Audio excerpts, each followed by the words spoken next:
السلام عليكم ورحمة الله وبركاته. تعالى نعمل وصفتنا. معايا كده البتنجان طبعا الكمية اللي انتوا عايزينها ده حوالي نص كيلو.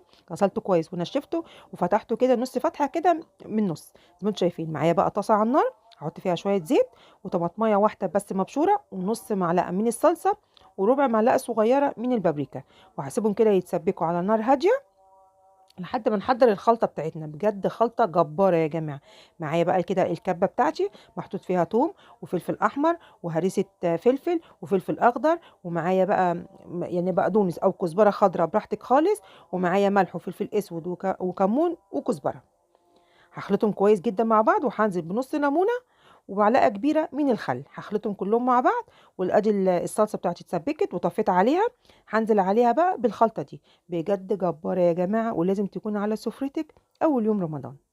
خطيرة، تحطيها بقى في علبة كده وتحطيها في التلاجة. بجد تحفة تحفة تحفة. احنا طبعا بقى لينا البتنجان كده وسيبناه يبرد شوية، وهنبدأ بقى كده نحشي المخلل بتاعنا زي ما انتم شايفين. بصوا جميل وتحفة ازاي يا جماعة، بجد خطيرة وريحتها كانت جبارة. هنحشي بقى كل الكمية ونرجع لكم.